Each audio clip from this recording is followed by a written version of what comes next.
阿杜，你又想太子妃了吧？太子殿下今日午膳也没用几口，想必也是忧心着。连羽林君都奈何不了的刺客，真不知道是何方神圣。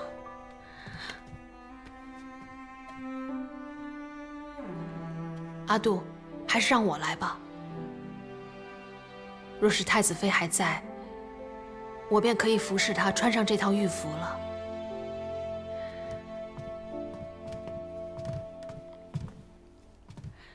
太子殿下，你们先下去吧，我一个人待会儿。是。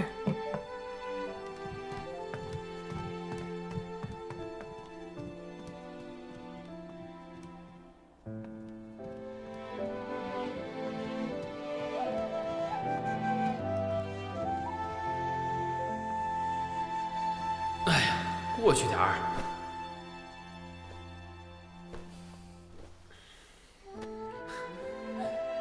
睡觉的时候脾气这么好。你干什么？这是我的床，这是我的被子，哎呀，给我！想什么啊？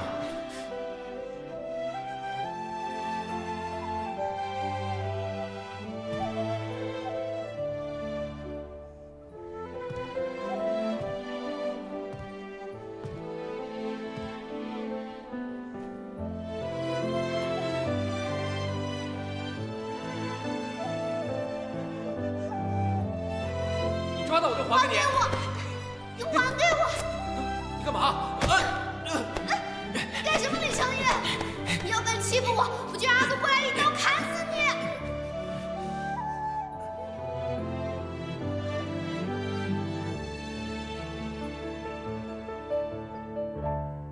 殿下说，一时性急，扯坏了太子妃的衣带，很是过意不去，所以特意陪太子妃一条鸳鸯汤。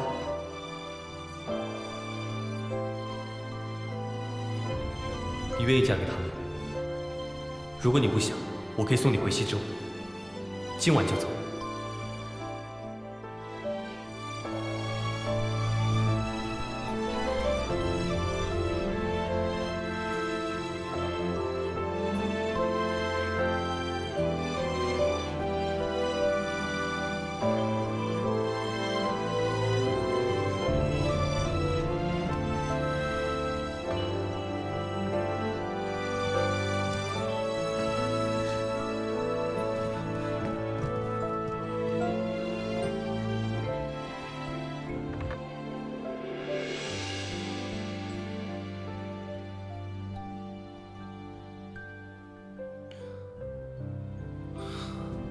小风，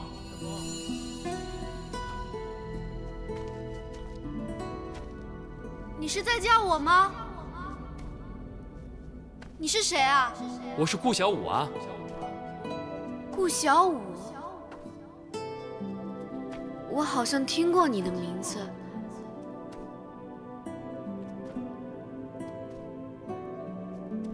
我们认识吗？认识啊，我是你的顾小五。我的顾小五。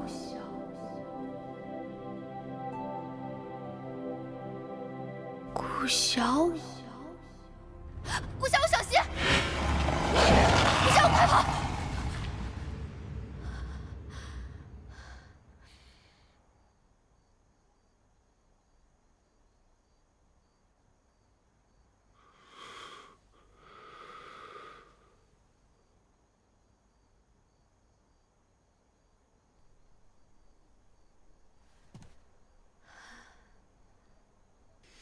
小风，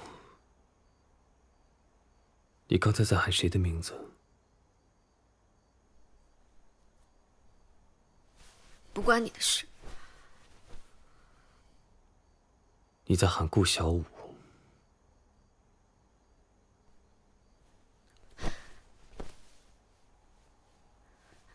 你知道他？我之前认识他吗？来，喝药吧。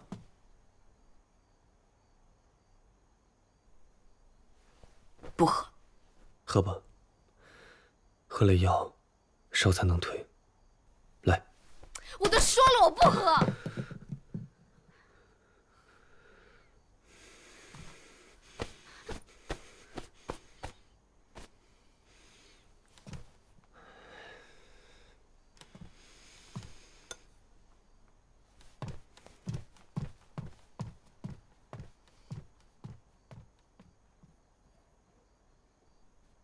哎呀，赢了啊！再来啊！再来啊！来，赢了好几把了！来，压，赶紧压！小，肯定是小，快看，来，看！哎呀，又赢了！你看这手气啊！再来，进来！你再来！我就不信！等会儿，我得出去一下啊！哎呀，马上回来啊，就方便一下啊！哎呀，替我玩着啊，不方便一下啊！快点回来，快点！哎呀，这帮穷鬼！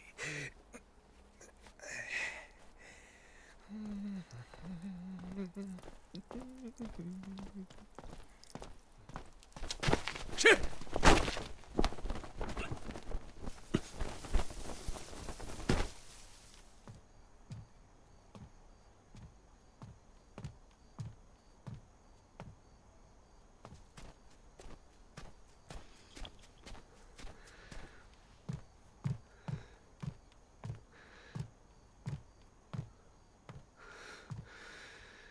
小风，你看，萤火虫。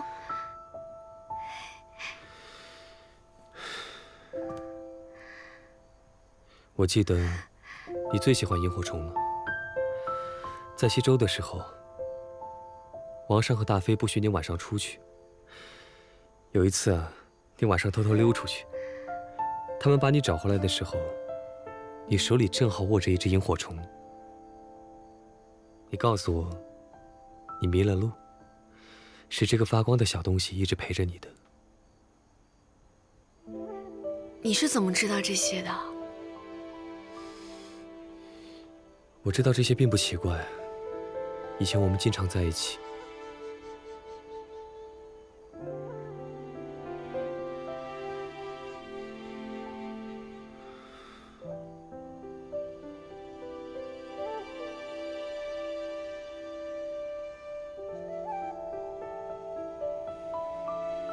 小风，我从来都不觉得夜晚有什么可怕的，直到见识到真正黑暗的力量。我不希望你一个人置身在黑夜之中。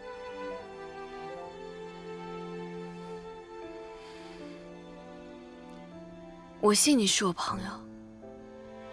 等我病好了，就送我回去，好不好？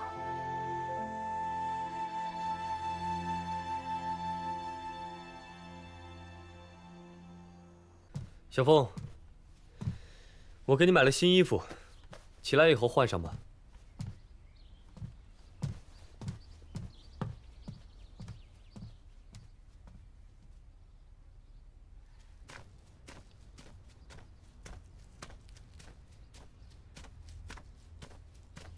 小风，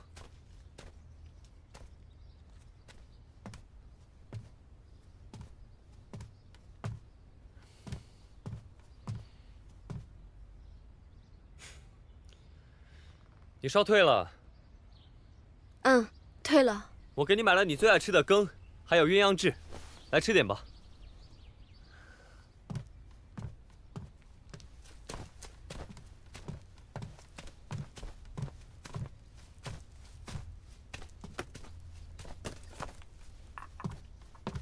来，这是咸的烧肉羹，这是甜的莲子羹。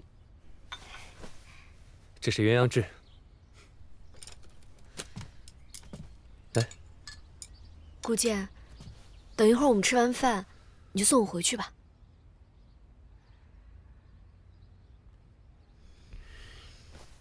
怎么了？赶紧趁热吃。我们不是说好了吗？等我病好了，你就给我送回去。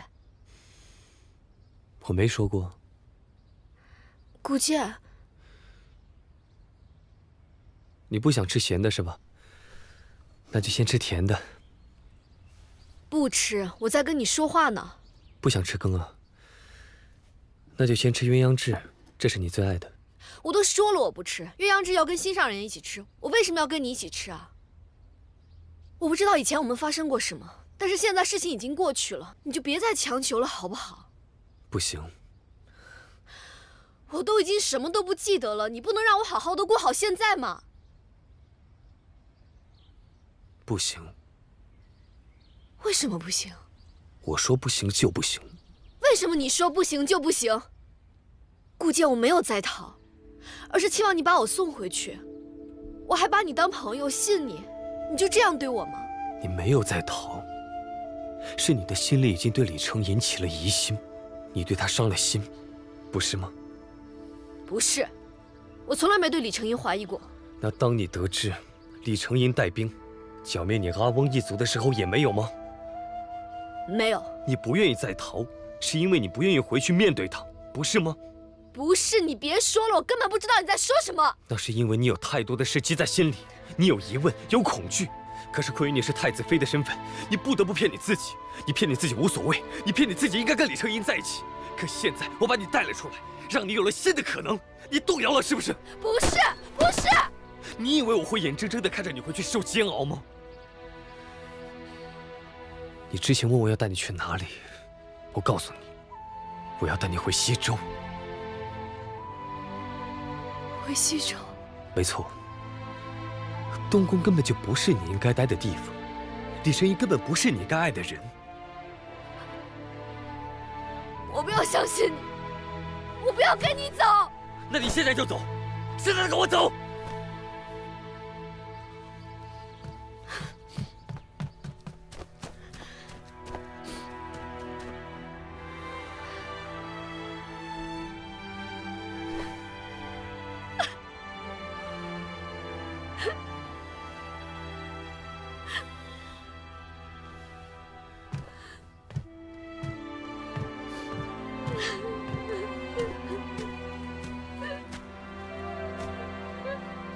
小凤，我求你放了我行吗？你就不能让我傻一点？一定要让我想起来我不愿意想的事？你就不能离开我？我这是想拉你出来啊！你别碰我！你走，你走啊！你走啊！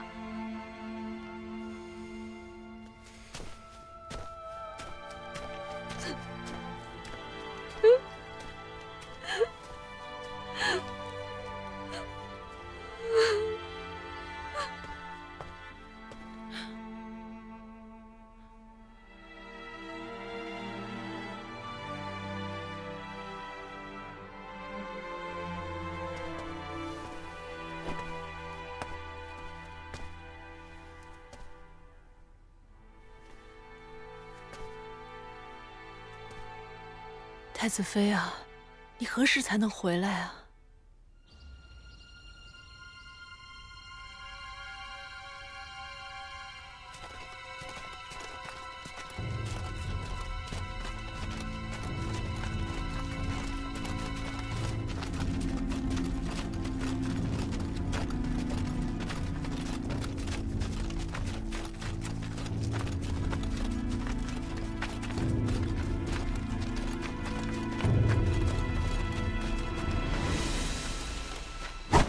你没有在逃，是你的心里对李承引已经起了疑心，你对他伤了心，不是吗？你不愿意再逃，是因为你不愿意回去面对他，不是吗？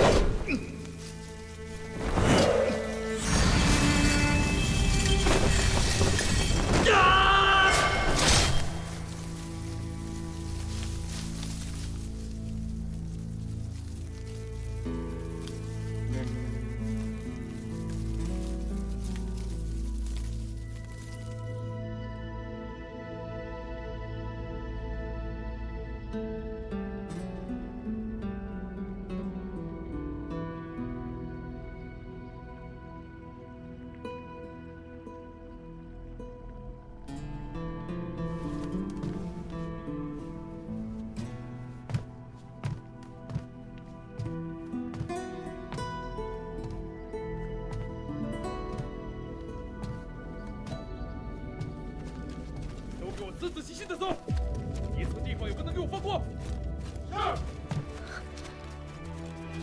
是。羽林君，你没有在逃，是你的心里已经对李成引起了疑心，你对他伤了心，不是吗？不是。你不愿意再逃，是因为你不愿意回去面对他，不是吗？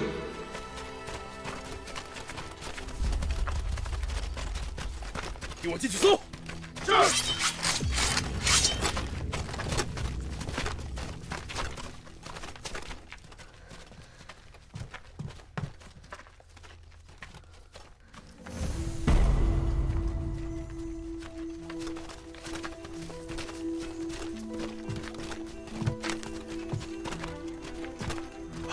是太子妃，见过太子妃。小心刺客就在这附近，三个搜。是。太子妃，请随末将回宫。在西周的时候，你时时刻刻都带着他。只要你遇到了危险，你就会向天空发出鸣笛，我就会出现，我会来保护你。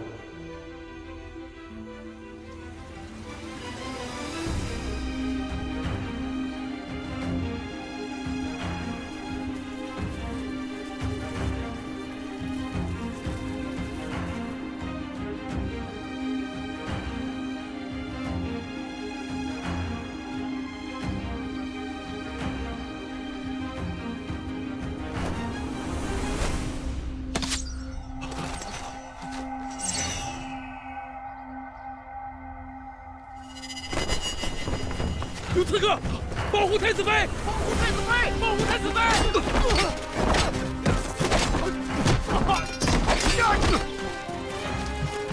上！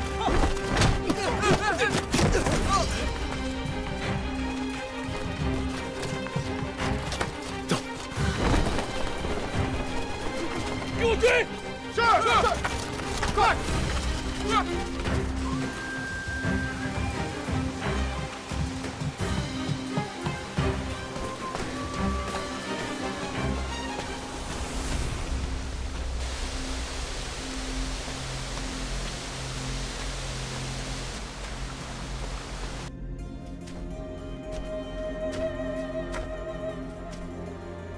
等我杀了白夜狼王，我就来娶你。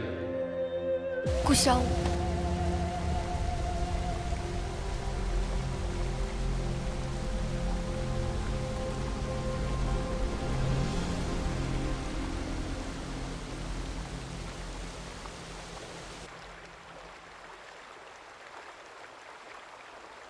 你是不是顾小舞？我问你是不是顾小舞？我知道你是，为什么要瞒着我？为什么不告诉我？我是不是忘了很多事？我们之前到底发生过什么？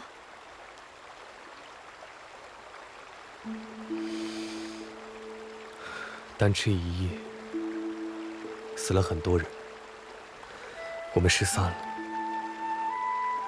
你也因此受了重伤。当我再找到你的时候，你已经成了李朝的太子妃。所以在上京，你说我们曾经是旧相好，原来我们真的曾经在一起过。我一心想要留住你，不在乎我在你的心里到底是谁，可很多时候，却把你越推越远。我是不是忘了很多的事？很多我们之间的事情。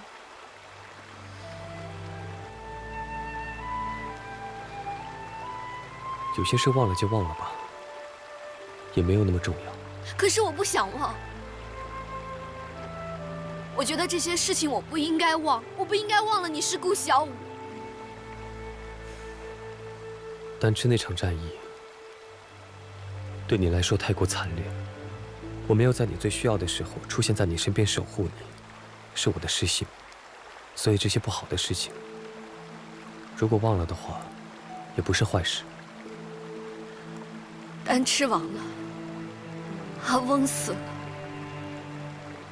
好多人因此丢了性命，可是我却什么都不记得。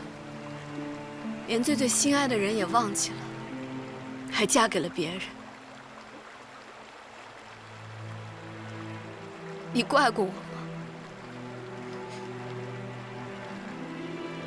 我怪我自己，我应该紧紧地抓住你，可我却亲手把你弄丢了。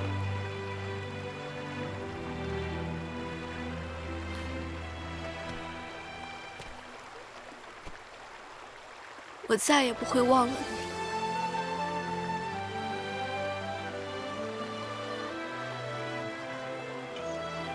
你只想起了顾小舞吗？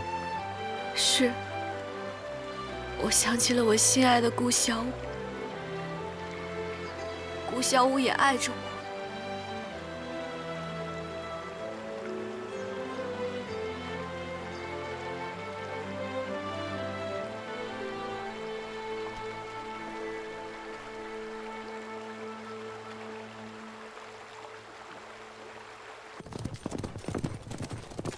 玉，回禀太子殿下，属下办事不力，又让刺客带着太子妃跑了。跑了？又跑了？这句话我已经听厌了。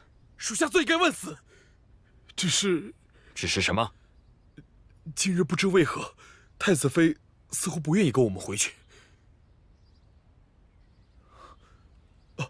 可能是属下把太子妃吓着了。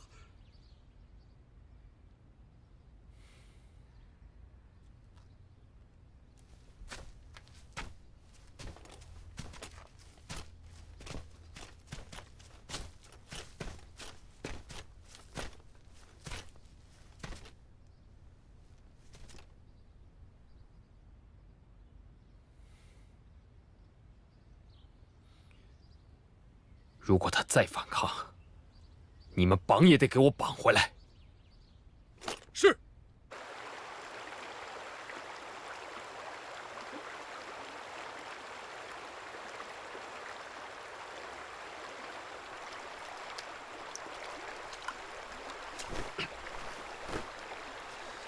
小凤，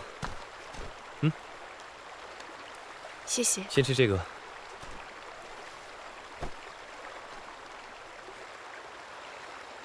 以前你从来都不会跟我说谢谢的。那我们以前是什么样的？在西周的时候，你总爱跟我耍赖，明明放着小红马你不骑，就喜欢我背着你，背着你到处跑来跑去，从来不闲着。我现在也闲不住啊，不是总想办法偷偷溜出宫去吗？我们不是在上京城还有一次偶遇吗？那不是偶遇，是我一直在等你。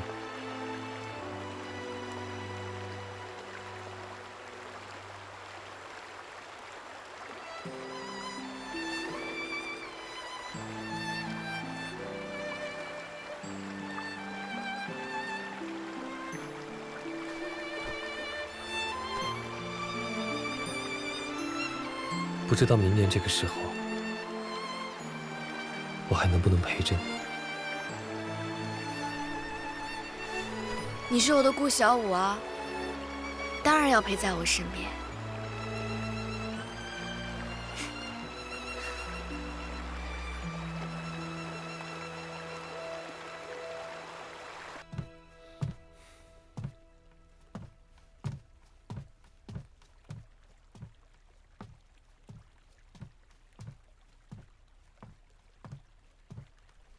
殿下，赵良帝去寝宫找了您好几趟了，一直没见着。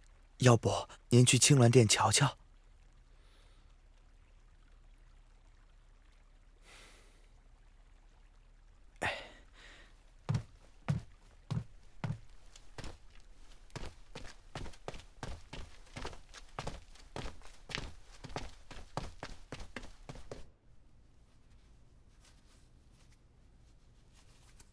良娣，良娣，良娣，太子殿下正往青鸾殿的方向走来。果真？快，去把我新买的衣裳拿来，帮我换上。梁弟，你是不是糊涂了？您这不是穿着新衣裳的吗？哎呀，是啊是啊，那快备些殿下喜欢的核桃酥，要快！是。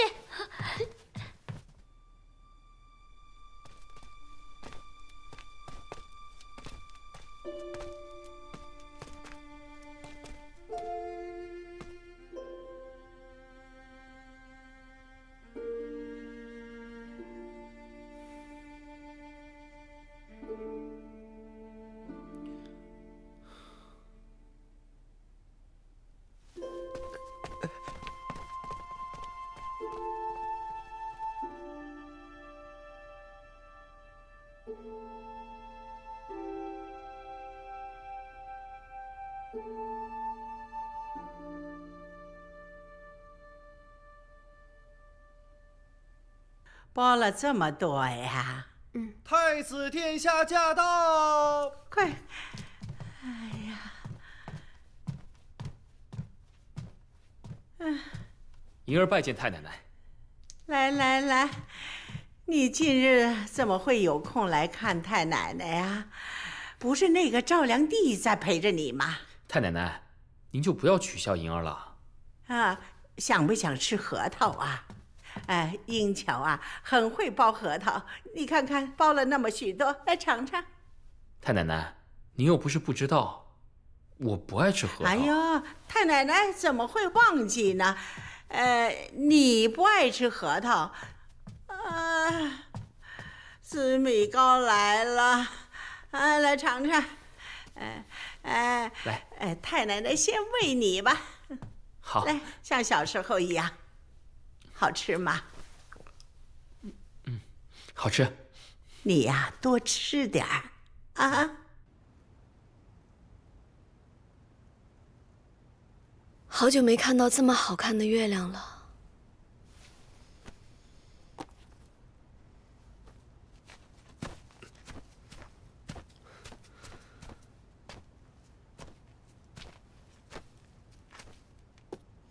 这是什么？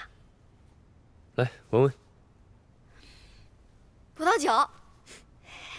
知道你喜欢这个，赏月怎么能没有美酒呢？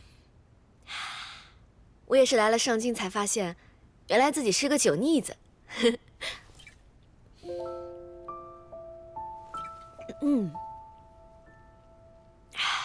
何以解忧，唯有杜康。听你能说出这些话，真的挺奇怪的。这是永娘教我的，永娘还教了我好多呢，只不过我都给忘光了。能忘，有时候也是件好事。你知道这里跟西周太不一样了，吃的不一样，穿的不一样，人也不一样。我原来以为只要我真心相待，就可以换回真心。是我太幼稚了。唉，但其实这边还有很多对我好的人。你看，永宁、米罗、洛熙、明月，还有裴照，还有一直照顾我的永娘。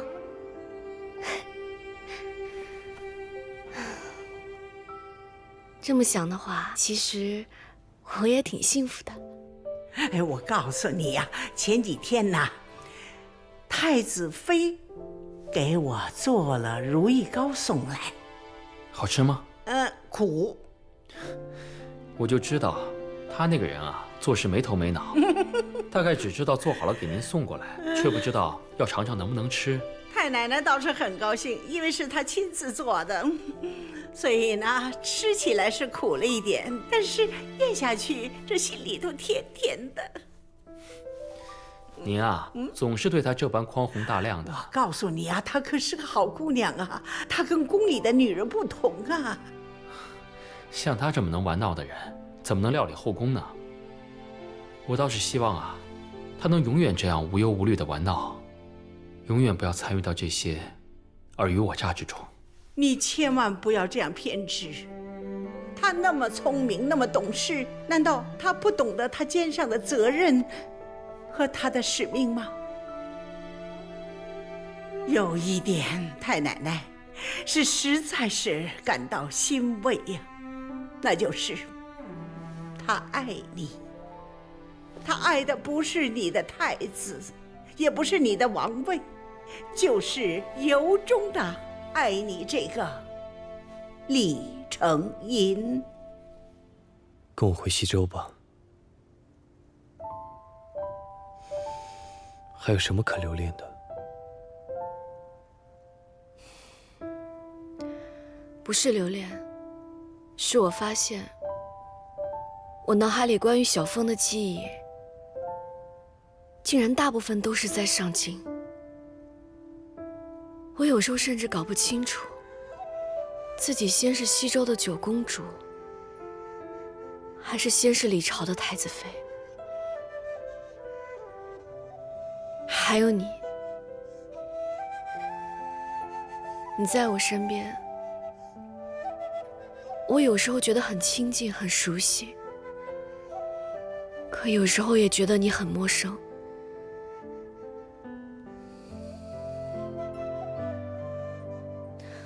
也许这里的一切自始至终都不属于我，是该清醒了，也该离开了。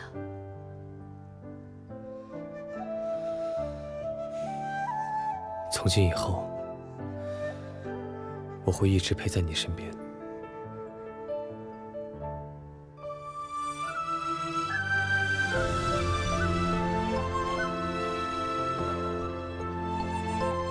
别吵他，让他好好睡吧，啊，睡吧。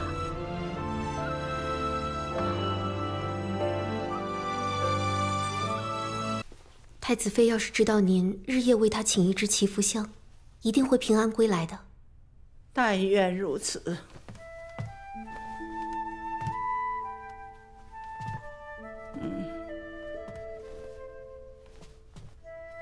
太皇太后，太子昨日来时，您为何不问问太子妃的下落？唉，问又有什么用啊？老身知道这孩子的脾气，什么事情都会压在心里不肯说，何况那人又没找着，何必给他增加这个烦恼呢？依婢子看来，太子与太子妃之间，似乎……老身何尝不知道？其实他们两个都是好孩子啊，只是呢，不知道两个人之间的心意。老身真想推他们一把呀，结果如何，就看他们的缘分了。撤！撤！撤！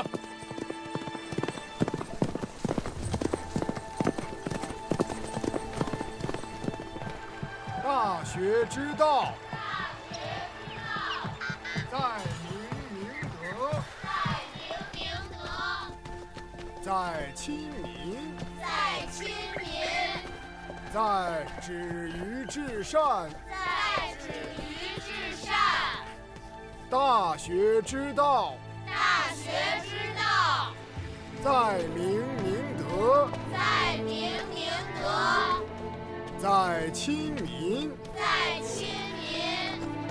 在止于至善，知止而有后定。先生，有位大哥哥来了。太傅，别来无恙。草民拜见太子殿下。太傅，快快请起。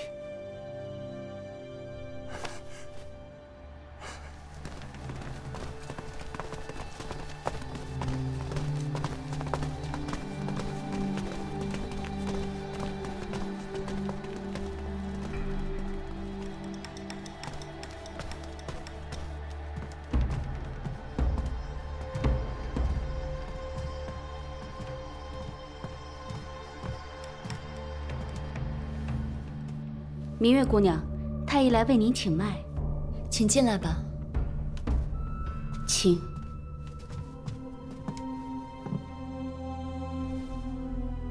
臣见过明月姑娘。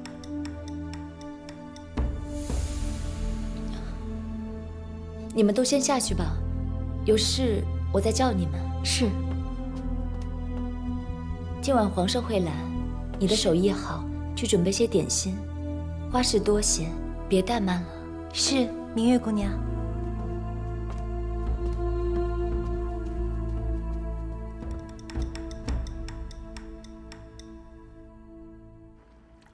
这是我自己种的黄菊，水是清晨从山里采来的溪水，闻着很香，喝着还有些甘甜。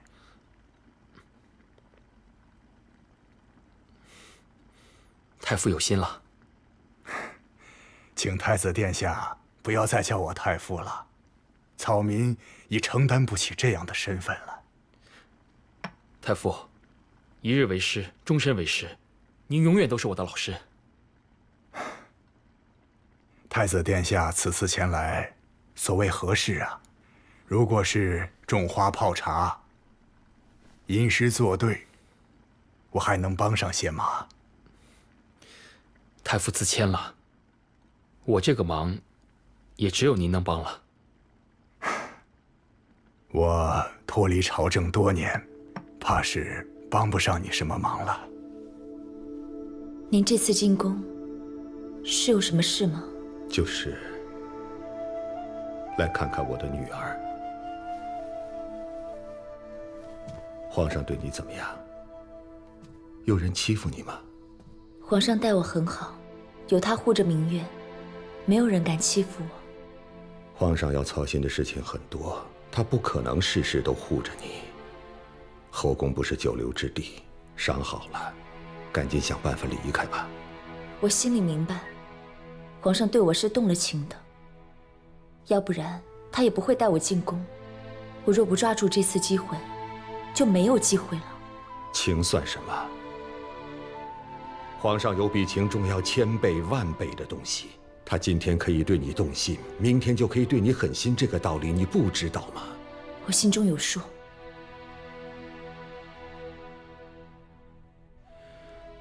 后宫不应该是你的归宿，朝堂也不再是我心之所向。您舍得吗？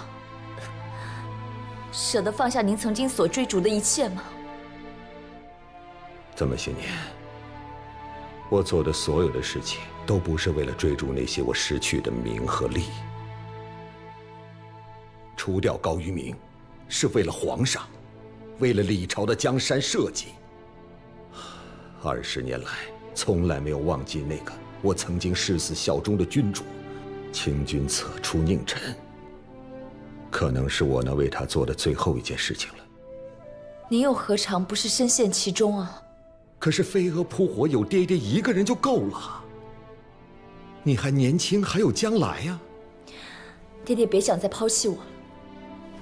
这一次，我要跟爹爹一起走。来，我走了。后宫是深渊，千万不能深陷其中。爹，您以后别再进宫了，太危险了。圣上驾到！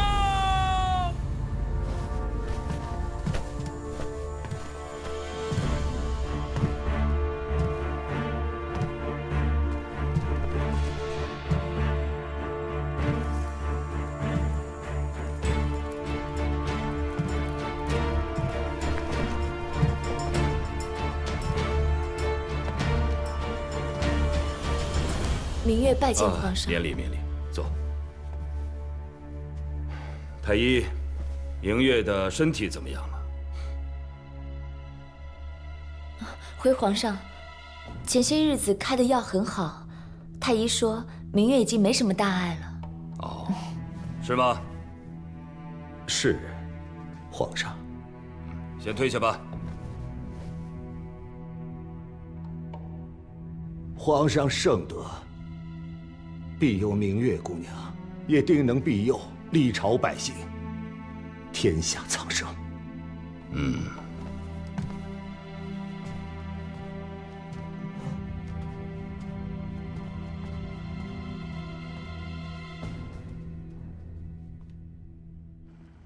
那年，7位因为暗箱操作而落榜的考生深渊无门，绝望之下集体自枪。这件轰动朝野的大案，你应该还记得吧？当然记得。可这个案子当年已经结了，事隔这么多年了，太子殿下重提此案又有何意义啊？确实，每年因为科举落榜的考生不在少数。但是这7人却好像约好的一样，全部在同一天在家中悬梁自缢。这7名饱读圣贤书的读书人的性命，您真的觉得毫无意义吗？这有无意义，不是你我说了算的。当年死的已死，封口的已封，如今是死活都无对证了。是，有人为了平息这个案子，确实花了不少钱，安抚住了那些举子的家人们。可是他并不知道，还有一份血书留在这世间。这些举子在临死之前撰写了一份血书，详细记录了自己是如何无端落榜，反被欺凌，最后走上绝望之路的。这份血书中还有一份名单，记录的都是当年的作弊者，其中不乏还有朝堂之上耀武扬威的关大人。最重要的是，现如今这些人全部都是当年的主考官高于明的党羽。我身为历朝太子，如果连子民都保护不了，将来又如何保护历朝江山？我恳请父皇能够重查此案，还那些举子们一个公道。皇兄有一事相求，替我将太傅秘密送出上京，不能让任何人知道太傅的行踪，特别是高翔。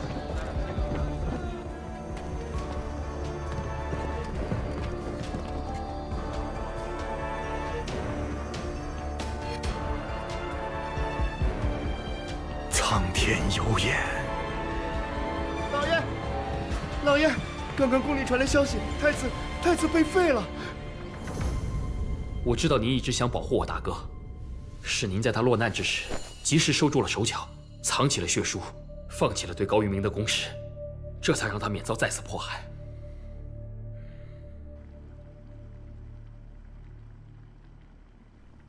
太子殿下，您能登上今日之位，那高翔可是出了力的。如今这么做，难道想要釜底抽薪？我绝对不会忘记我母亲姓什么。扳倒高翔，不仅是为了我的母亲，更是为了一个义子。既然让我知道了这样的冤假错案，我便要还天下所有读书人一个公道。大哥是我最亲的哥哥，现在只有我能为他完成未尽之事。太子可知道，单凭一份血书是告不到高翔的。我知道，但是我相信它是一根导火索。我相信太傅也一定抱有期望，期望有朝一日真相能够大白于天下。大学之道，在明明德，这是您教我的，我绝对不会忘记。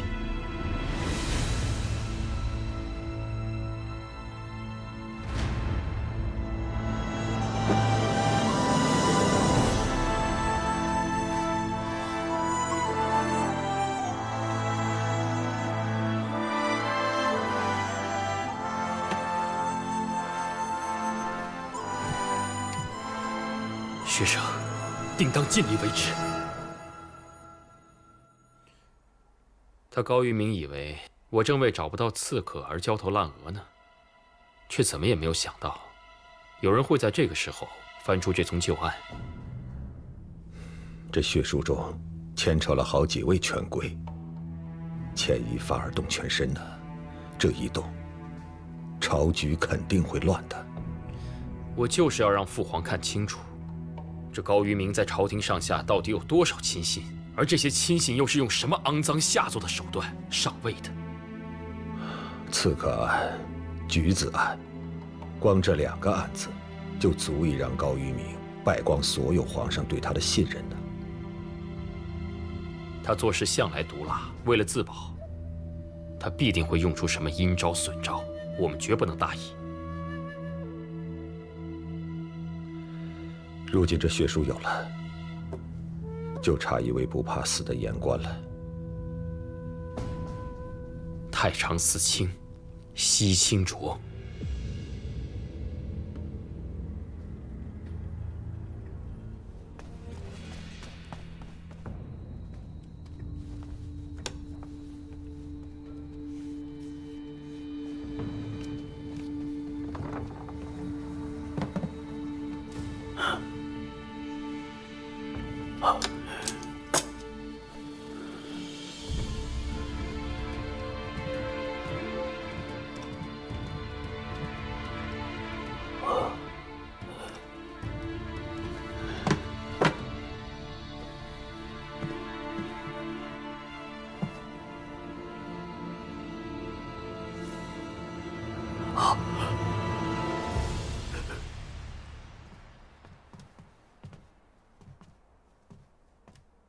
这承恩殿怎么一个人都没有？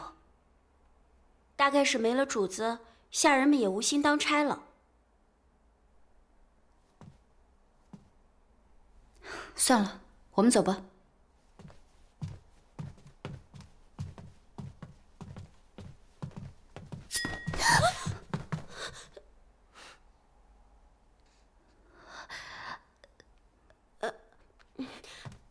阿杜姑娘，我们梁弟是来给你送东西的，这是梁弟给你送的点心，还有这个漂亮的衣裙，是女孩子都会喜欢的。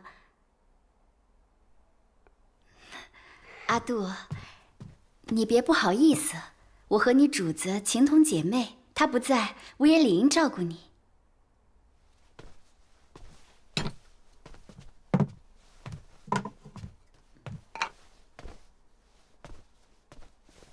阿杜，你家主子丢了那么多天，难道就没有一点消息吗？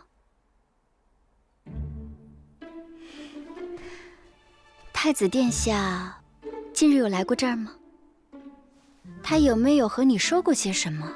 或者你有没有听到他和别人说过些什么？对，他不会说话。锦儿，去拿纸笔。是。小心。你别急，慢慢吃，慢慢想。这件衣服你不喜欢吗？那下次我再送你些别的。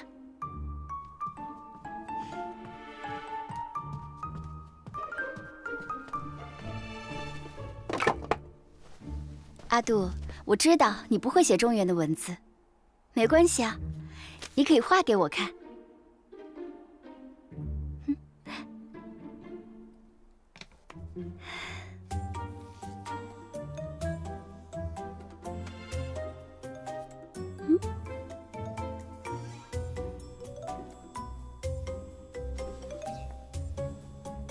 这是什么意思？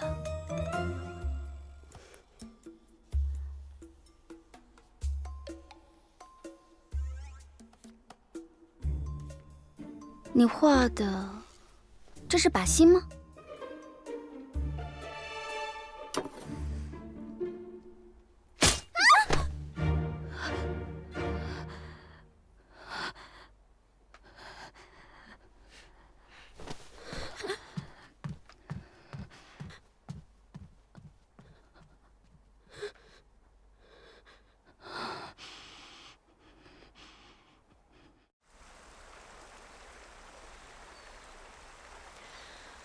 阿杜是我姐妹，我不可能把她一个人留在那里。你如果不陪我去，我就自己回去找她。我没说不陪你，可是现在回去太危险了，说不定回去就出不来了。你昨天还说永远会在我身边的，阿娘说的果然没错。男人都是满嘴誓言，关键时候就食言。那是东宫，不是去酒铺偷酒这么简单。你以前不也老半夜飞进来又飞出去啊？东宫现在比之前要更加戒备森严，我们要回去，就等于自投罗网。我不管，我绝对不能把阿杜一个人留在东宫。西周是我的家，也是阿杜的家，我要带他一起回家。东宫关不住阿杜，阿杜若是要走，没人能拦得住他。可是你不一样，东宫会把你给关死，因为你是他们的太子妃。我绝不能亲手把你送回那个牢里。我也绝不能留阿杜一个人。你要是不带上他，我就不回西周。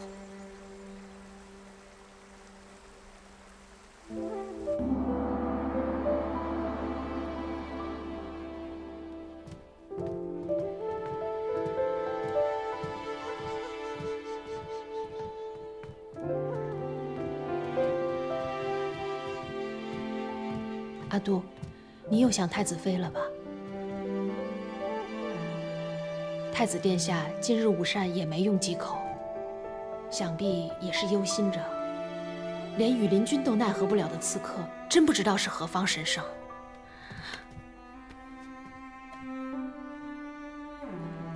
阿杜，还是让我来吧。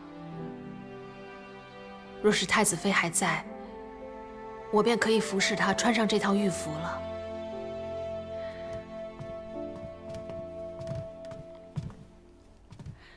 太子殿下，你们先下去吧，我一个人待会儿。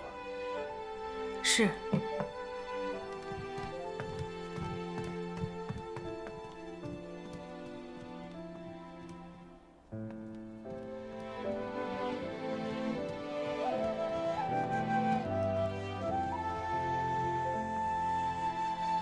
哎呀，过去点儿。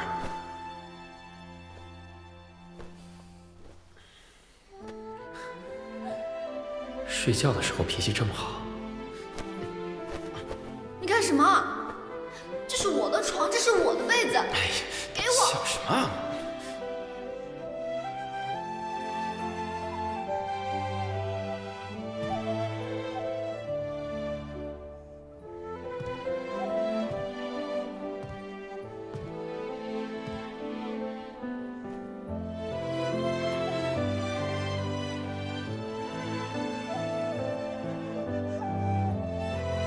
抓到我就还给你！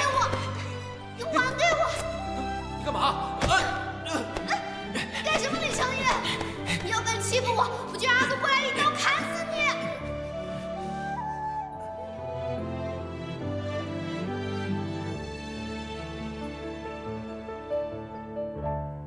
殿下说，一时性急，扯坏了太子妃的衣带，很是过意不去，所以特意赔太子妃一条鸳鸯绦。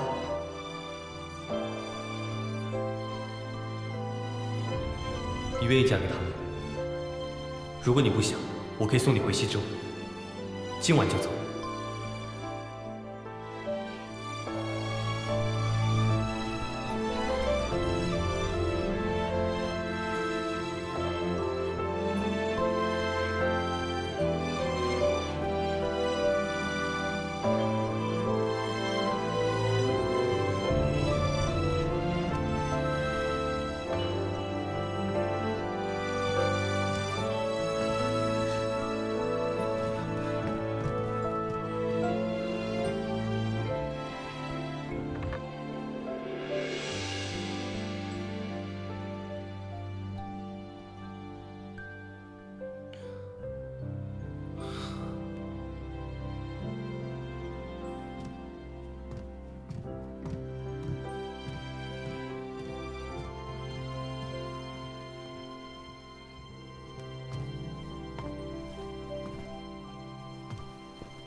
你放心，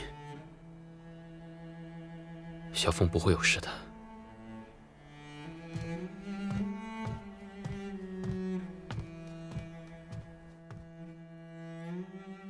走吧，跟阿杜会合要紧。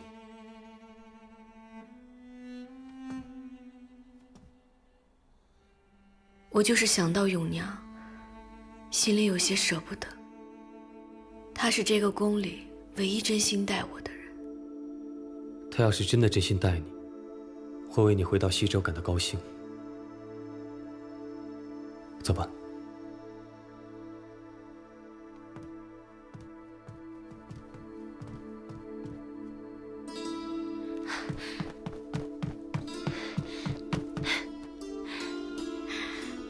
我没事。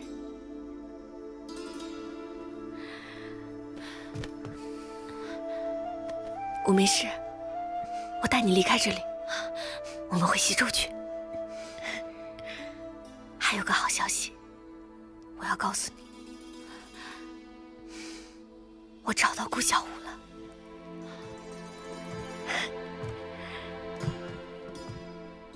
你看，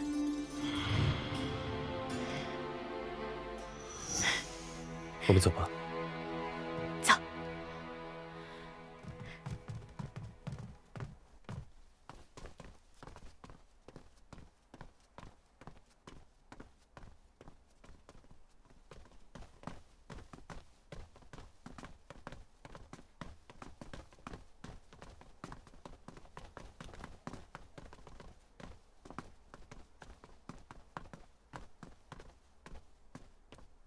走。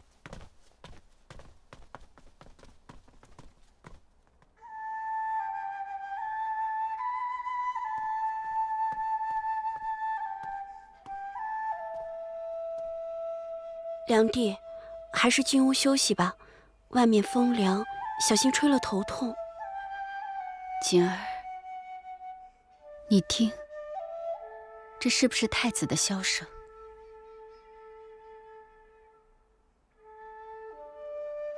好像是。为何吹得如此伤心？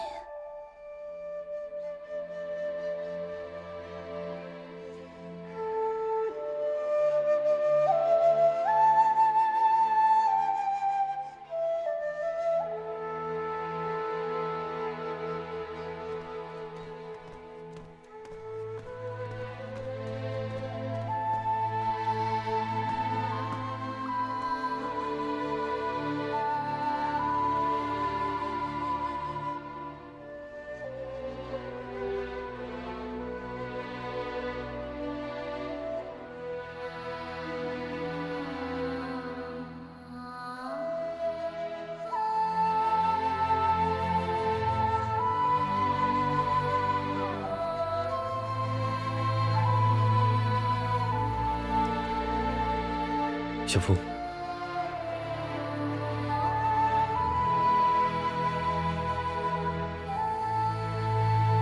走。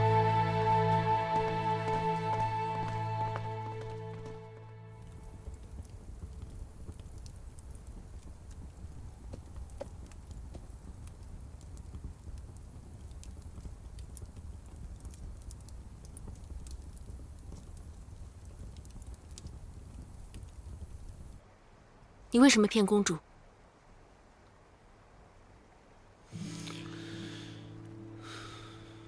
我知道，你觉得我很卑鄙，我也觉得我很卑鄙。听着小风喊我顾小五，默认他这么喊着，甚至有一刻，我真的以为自己就是顾小五。我知道小风那种眼神是假的。可我就是把它当成真的。你以为你骗了公主，其实是你自己骗了自己。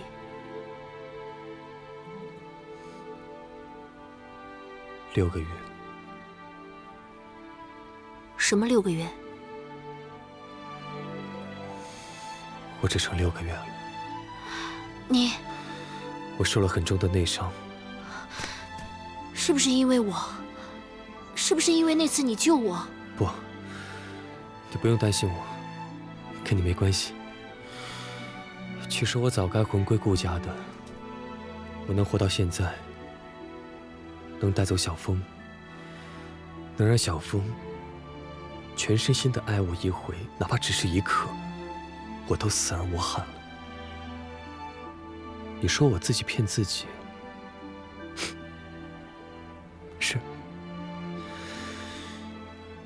就让我骗我自己一回吧。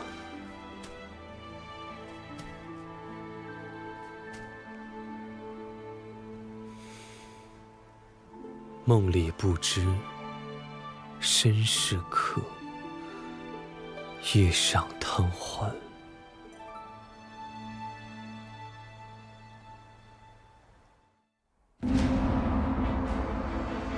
皇上，这是当年含冤屈死的举子们的血书和万人为此事的签名。臣以为，人才之于国家，就如同砾柱之于大厦，而如今有人为了一己私利，偷梁换柱，以次充好，这是在动摇国本呐！此事若没有一个交代，今日死的是7个举人的性命，明日死的就是我李朝的民心。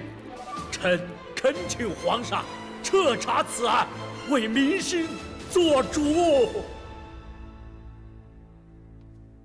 高相，这事你有什么解释？陛下，臣问心无愧。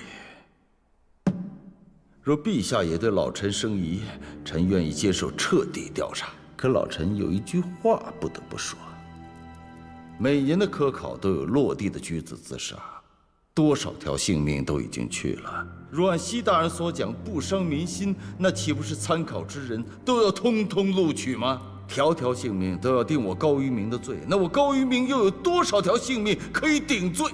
重要的是，此案已在前太子手中定了，结论就是落地举子想不开自杀，他们的父兄也已经签字画押，案卷都是齐整的。现在西大人又旧事重提，不知是何居心呢？高大人，当初结案就是因为没有找到证据，可谁又能保证那些举子的父兄们不是被买通了才画押了事？而如今举子们的亲笔血书已然找到，此案便不能算已经了结。为什么不能再提呀？那好，西大人，我且问你，你这血书是从何而来？你又如何保证这是出自自杀学子之手呢？这个本相的问题就这么不好回答？其实明眼人早就可以看出，这所谓的万人联名，多数笔记都是出自同一个人之手。而现在西大人又说不出这血书的来源，这足以证明，所谓的证据就是伪造。高大人，西某与那些举子非亲非故，伪造证据与我有什么好处？那西大人明言呢？这万人书到底从何而来？他是从天而降。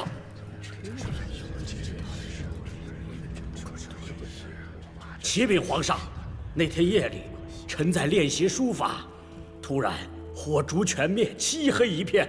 待等臣重新燃明火烛，便发现这封血书出现在了案头。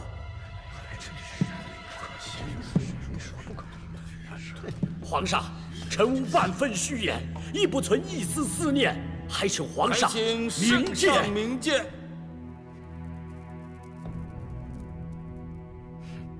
西大人，您是太常寺卿，平日里祭神拜祖、拜牛拜鬼的，是不是走火入魔了？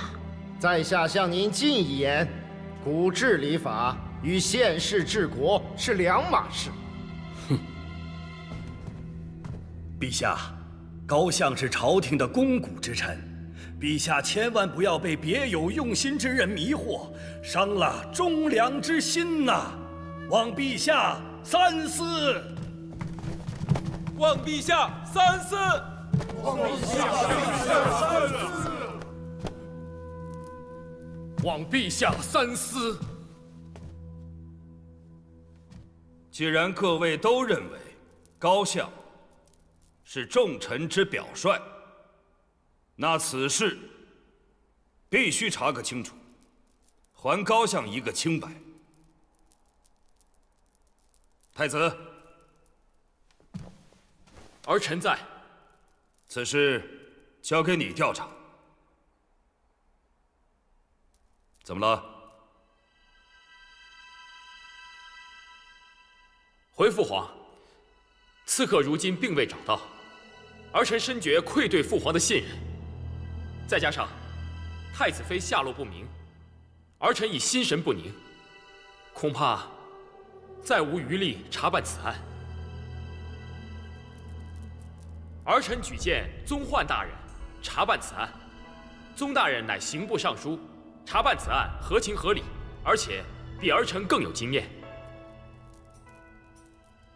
好吧，就按太子所见。陛下，臣定当尽心竭力，圣上英明。圣上英明。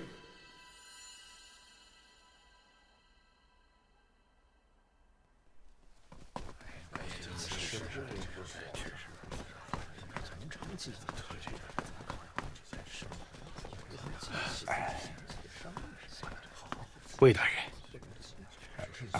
你看这今日朝堂上的情形如何？这谁不知道？那宗焕当年是高相提携的，太子举荐他去查此事，这我明摆着做个过场啊！哎，上元节快到了，不如你我二人结伴去高相府中，意下如何？好，我正有此意。且。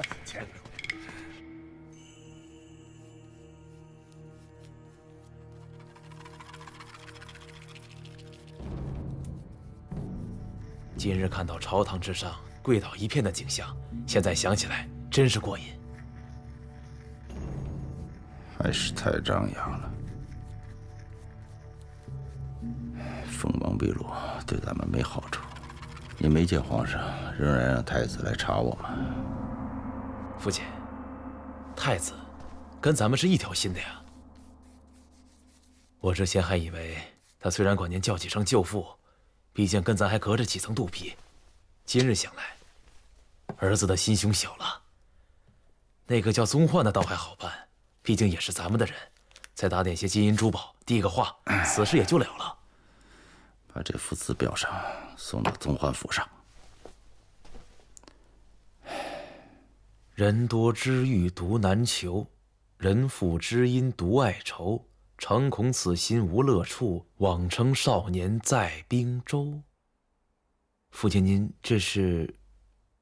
宗焕生性清高，这些年在朝中没少得罪人，要没有我引荐，他哪有今日一方天地施展？虽然为官多年，依我看，他的傲骨还在。对于这种人，金银会起反作用。这幅字就是要提醒他，时刻都不要忘记如何从一无所有的才子走到今天。至于银子，用在那些自杀才子的家人身上，把他们的罪堵严实些。父亲，您真是高明。那个叫西行卓的算个什么东西，也敢跟您唱反调？是得想个法子让他老实老实了。一个油盐不进的老秀才，不用在他身上浪费功夫。关键是那封血书从何而来？是不是应该查一查前太子李承季的人？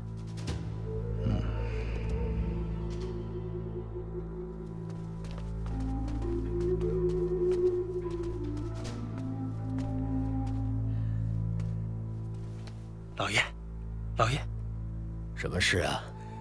高相府差人送了一幅字给老爷。好啊，拿来瞧瞧。老爷，您看，人多知遇独难求，人负知音独爱愁。常恐此心无乐处，枉称少年在滨州。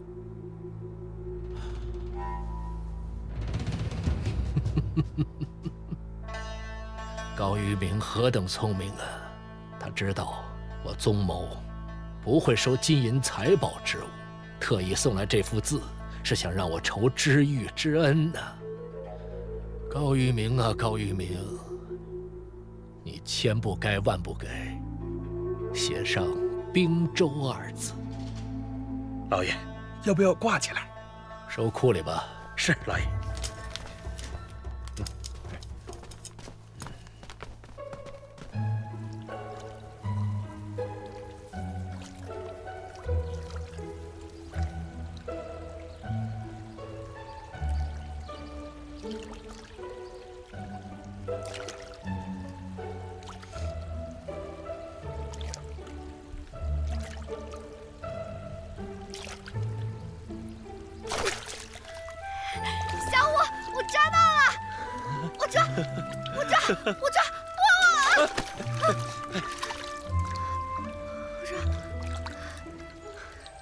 石头好滑呀！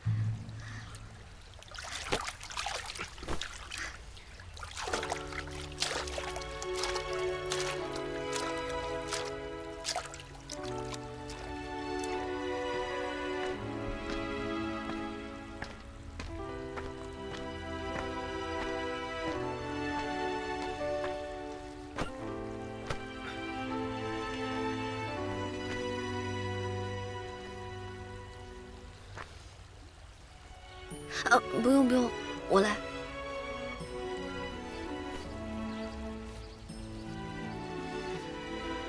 阿杜怎么还没回来这么久？鱼也没抓着，只能等阿杜带红薯回来了。一会儿我们一起烤着吃。好啊。这水太凉了，真不该让你下去抓鱼。没事。来，我的手暖和些。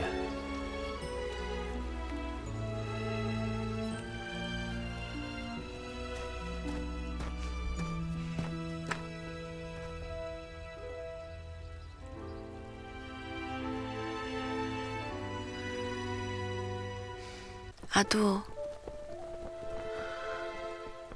我真的觉得自己好幸运。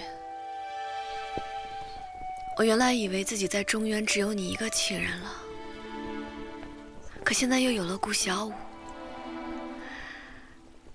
感谢老天爷，又让我再找到他，再重新记起他。我还能奢求什么呢？阿杜，你看，天上好多星星，可是我总觉得没有西周的亮。李成业，我马上就要回西周了。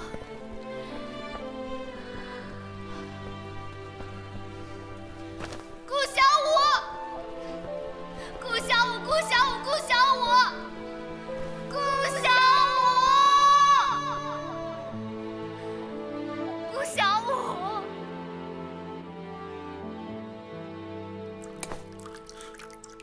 殿下，虽然太子妃被刺客带走，但好在我们现在知道，太子妃是安然无恙的。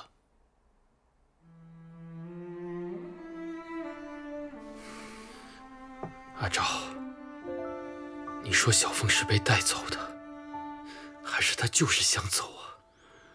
殿下想多了吧？太子妃一向主意多，她这么做，可能有她的想法。她平时总是一副没心没肺的样子，但鬼点子却又特别多，总是爱闯祸，执拗的跟头牛一样。太子妃这拗强，也不单只是闯祸，往往歪打正着，也都帮了我们大忙。可是我不想她卷入我们的是非之中，我只想她每天没心没肺的就好了。我只想她每天跟我吵架，拌嘴，打打闹闹的就好了。我只想她待在东宫，等我回来。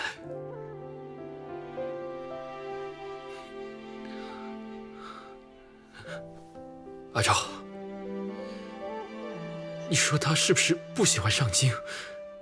他想回西周了。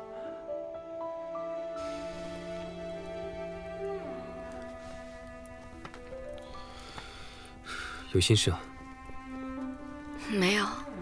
早点休息吧，明天一早我们就出城去。小五，我在想，马上就要到上元灯节了，不然我们过完节再走吧。我们在这耗的时间越长，就越容易被官兵发现。而且上元灯节，人多眼杂的，上街不方便。怎么会呢？那天街上的人肯定特别多，我们混在人群里面，反而不容易被发现。而且这2天除了烤鱼和烤红薯，我们也没吃点别的。我想去米罗那里好好吃一顿。你是不是还放不下李成银？没有，自从我知道你是顾小五，我就不允许自己的心里再有别人了。那我要不是顾小五呢？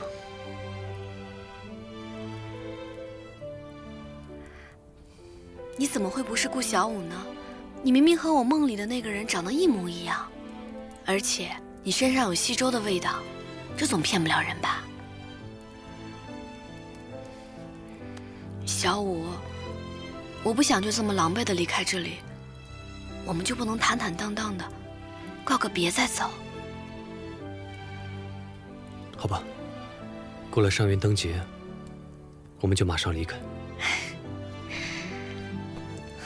小五，你相信我，我会一直陪着你，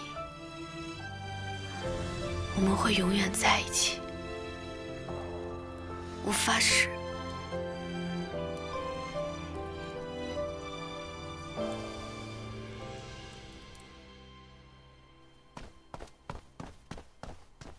父亲，您之前让儿子找的那个太傅，我们已经找到了，只是找到的时候，他已经悬梁自尽，尸体还吊在屋子里，看样子死的时间不长，恐怕他早就知道我们要去找他。此事果然没有这么简单，背后这个人到底是谁？是太子？太子？不会吧？是皇上？恐怕早就有人开始小伙们的，而我们还以为是在泡汤。给你大哥写信，此事要想平安了结，恐怕只能指望他在皇上那儿扳回一局了。撤！撤！撤！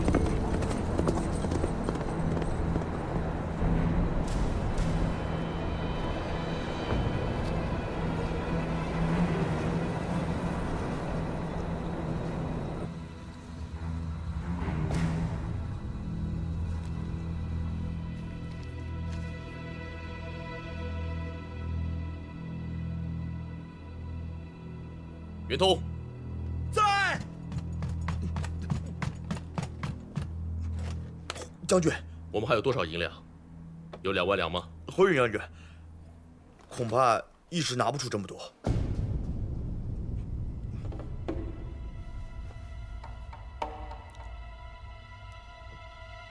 咽下去。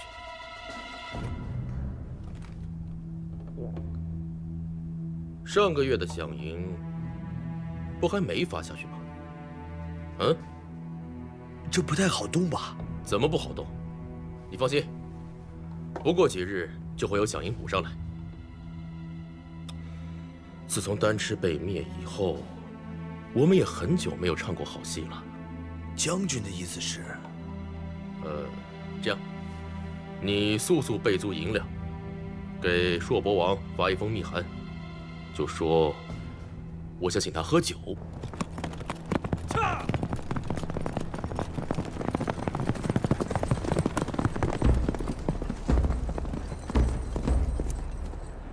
大人，西吉安护府传来急报，朔伯一族仅1日1夜就夺下了淮边、西楚、游山3个城池。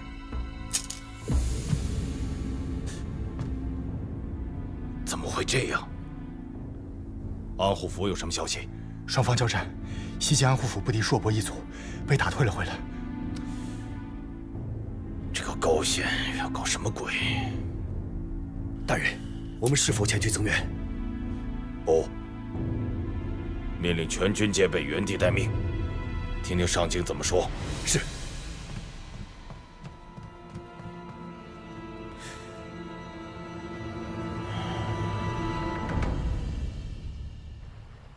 小凤想过完上元灯节再回西周。什么？这样不行，时间拖得越久就越危险。你还是劝劝九公主吧。满足她的心愿吧。她总要把这一切真的放下。我想过了，我们可以趁上元灯节人乱的时候，从承天门直接混出城去。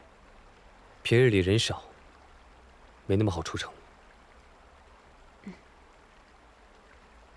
好。什么？硕伯突然间有异动？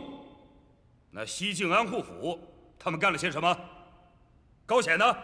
皇上，这是高大人的急奏。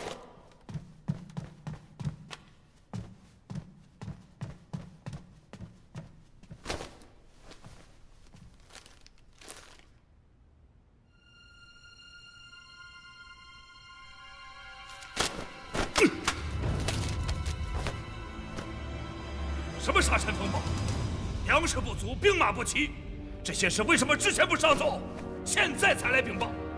高显到底干了些什么？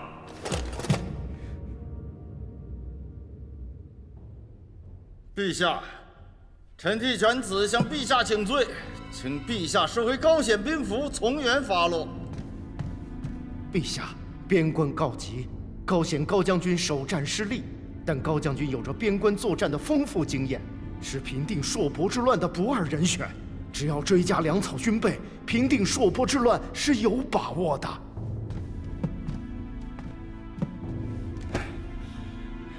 臣向陛下请罪。高相何罪之有啊？朔伯之乱，高显乃主将，抗敌不力，臣乃高显之父，教子无方，此乃一罪。臣乃当朝中书令，西北诸军缺失粮草，兵源不济，臣失职失察，此乃二罪，请陛下从严发落。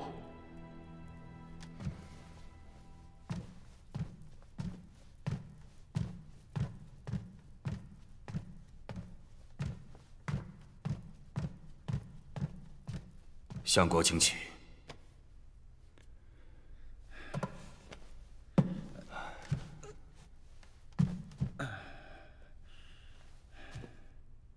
高相，你的忠心，朕是知道的。下旨，晋封高显为镇远大将军，追加粮草、兵械，望大将军能顺利平反朔伯之乱。谢主隆恩。圣上英明。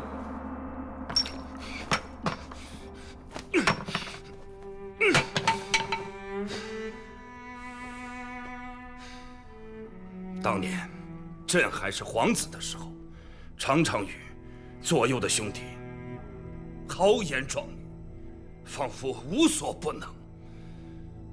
总觉得面前的江山垂手可得，但朕坐上皇位之后，却发现原来根本就看不清这江山的模样，也看不清皇帝到底站在江山的哪一个位置。你说，朕到底还是不是天子？皇上当然是天子，明月不敢揣测圣意，但明月知道，皇上是天子。天子之所以是天子，不仅是顺应了民意，更加是顺应了天意。既然是顺应了天意，皇上自然在这江山之上，任何人都不能动摇天意赐予皇上的地位。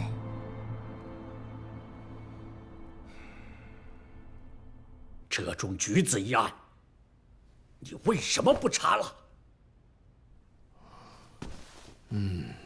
难道西大人不知道，这是皇上的旨意嘛，是皇上不让查了。皇上何时下旨不查？在下不知道有新的旨意啊。皇上的旨意，有些是写在书面上，有些是写在脸上，还有些是写在心里。习大人，你应该知道，如今是西北吃紧，皇上要依靠高相府在西北的势力。你我什么官职啊？啊，是要以卵击石呢，还是要自取灭亡啊？自保求存，老以贪生。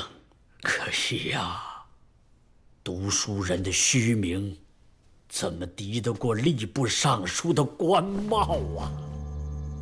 正因为我曾经饱读过圣贤之书，而且我还在官场上摸爬滚打了这么多年，才不会像你这迂腐的老夫子一样，只知道逞一时之强，把昭雪剩下的唯一一点希望都付之东流。你是你什么你呀？难道我说的不对吗？你以为查案非得举着大旗敲锣鸣鼓吗？啊，都像你这么鲁莽，这案还没有查完，还不知道就已经冤死多少人了。我就知道，我没有看错人。行了，走吧。你生西某的气了。哎呦，西某这就给你赔不是。对不起啊，哪有那么多闲心一直生气呀？你难道不知道，高府的人早就盯上我了？啊，哎，免不了又得演一场戏给你们看。西某明白了。习大人啊，有劳你回去以后，马上抄一份名单，派你最信任的人送到我府中，我会派人按照这线索，即日赶去滨州。细细查访。哎呀，行了，走吧，你真让我撵你走啊！我走。你这个小人，你胆子也太小了吧！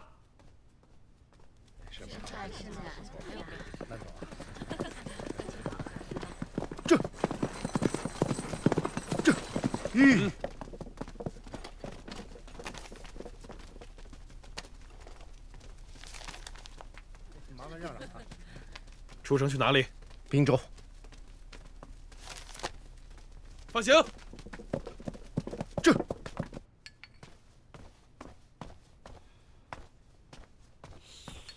父亲，我刚刚听说西清卓去找宗焕，结果被活活给轰了出来，气得他在宗焕的府外足足的骂了半个时辰。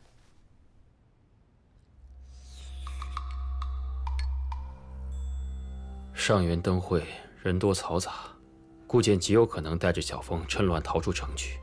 我已经派重兵严守各个城门，如果他们要出城，回西州是他们唯一的选择。而这承天门也是去西州必经之路。我需要你去驻守。明白。如果他们真的出现，顾剑就交给你。千万不能落入他人手中。至于小风，我势必要带回去。我不会让顾剑再胡闹的。我知道，顾剑是你的徒弟，你一直待他如此。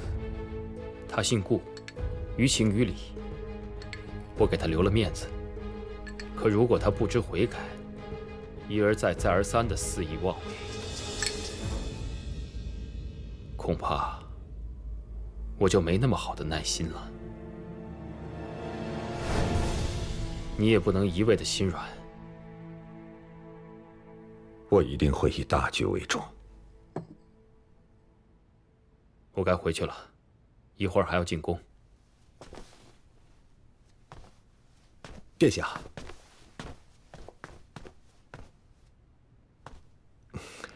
殿下有见过明月吗？能不能帮我带句话给他？什么话？公主佳节吗？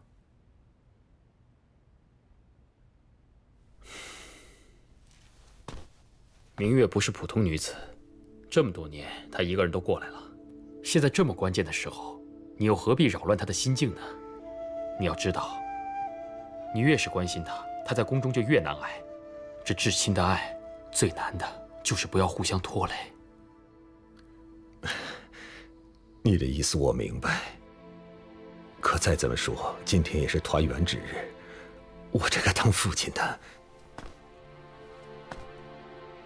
大仇未报，朝中恶人当道，国土尚不安定，内忧外患不断，何谈团圆？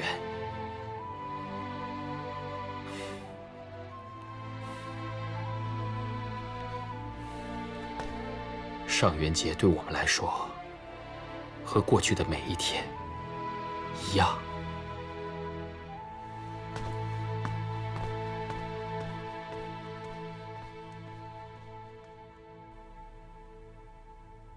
殿下，今日是上元节前夜，按礼制不好再在这大殿里独自过夜了。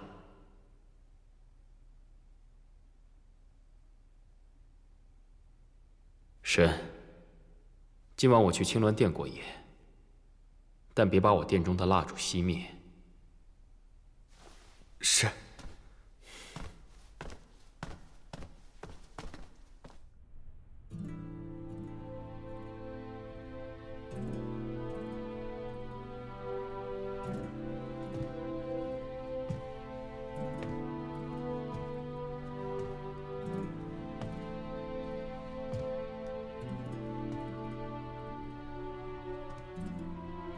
瑟瑟，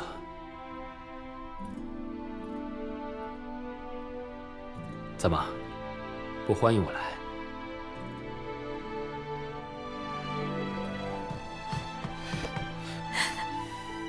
瑟瑟以为殿下忘了瑟瑟，不要瑟瑟了呢。怎么会？就是太忙了。